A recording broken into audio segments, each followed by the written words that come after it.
Hello everybody and welcome to the second ever episode of Off the Scale, the show where I review albums, but instead of rating them with numbers, I rate them with words because let's just be honest, music doesn't always fit on a scale. And today's episode is on an album that I'm so excited to talk about. Really one of the first things that inspired me to want to make this series because it is albums like these that you hear them and I just want to yap about them to the world. I just want to talk about how great they are, how cool they are. Of course, we're talking about Her and All of My Friends by Ritt Momney, which is something I really randomly discovered because my friend suggested it to me. I don't know if I also said that in the last episode, but I might have. It's gonna be a theme. A lot of the albums I listen to is things people suggested to me, and a lot of them are just things I'm interested in. But either way, Her and All of My Friends by Ritt Momney is a beautifully strange, strangely beautiful ride. The project served as the first thing I heard of the artist. I had not heard of Ritt Momney before, and really quickly charmed me for a lot of reasons. At first, it was his lyricism, his writing, which to me resembled the poetic, sometimes off-the-meter style of Atlas. Then his instrumentals that blended crystal clear analog stuff like pianos, guitar, ukuleles, other string instruments with just digital synths, which in themselves range from that same crystal clearness to like a still kind of clean but clearly nasty style, which made me go just ew in the best ways. The album features a lot of pretty melodies. I would say the signature sort of sound is that very bare ukulele, maybe piano, with some small, very simple arps that just sound so much bigger when you're really listening. We start following a story of heartbreak told through very candid and pained lyrics. I'm asking you gently why her and all my friends left me, he says in the intro. The next few tracks are spent describing a wilting love. Our narrator moved oceans away from his love and wants nothing more than to swim back or sprint till he sees her on the first flight, just as long as she cares. But she doesn't.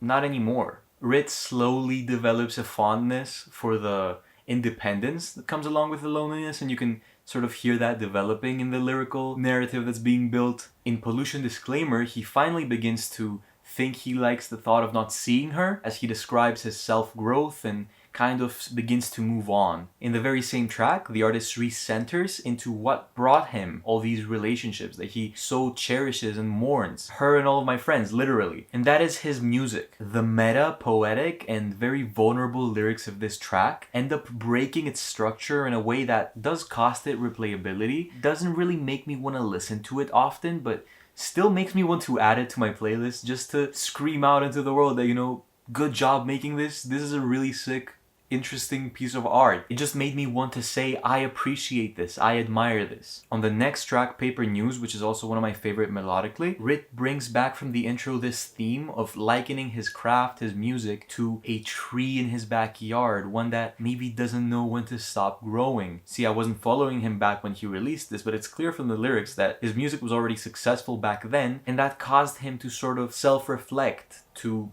be hurt, and to grow. It also caused him, to quote the title of the following track, to decide that he doesn't care to mean something to someone, he just wants to mean something in general. That's the title of the following track. In the track Wormwood, we hear a lot of emotion in the lyrics, but still a sustained calmness, low energy, mellow vibe in the lyrics. It's what I would call like a Joji style ballad. And after one more track that I will extend on in the end, we are led to the outro. A fittingly, strangely beautiful and beautifully strange outro that sort of ramps up from meek, low energy and just bare bones to gut-wrenching, glitchy, choppy cries and absolute chaos. All telling a story of the artist's personal growth and journey, since his musical growth led to him meeting his now ex-girlfriend that he's been singing about this whole time. He once again very fittingly ends the album by thanking her for the song, along with thanking his friends for the good times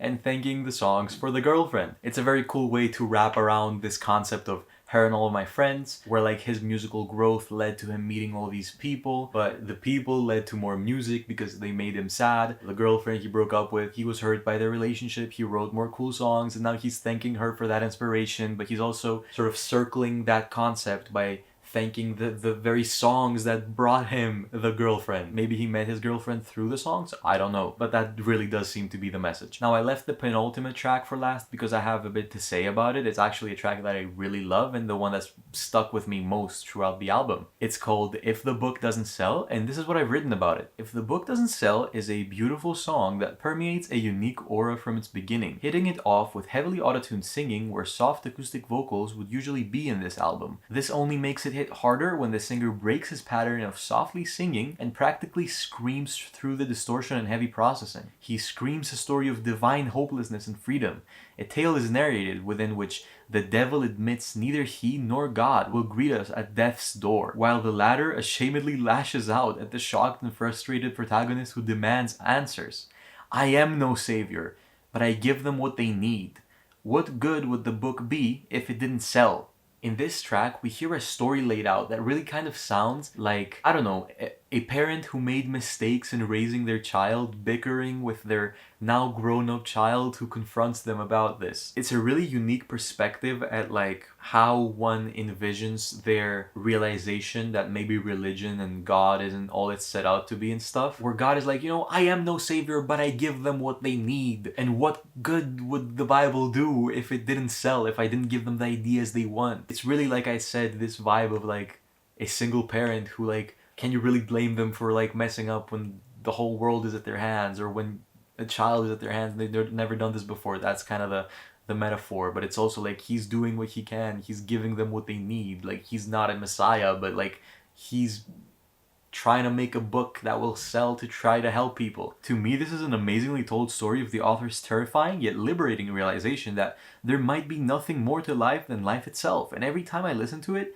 I am gripped and enchanted by the lyrics that are really written like more of a poem. I mean, seriously, If the Book Doesn't Sell is a beautifully told story, and I implore you to, if not the whole album, experience this track for yourself. It works very well standalone.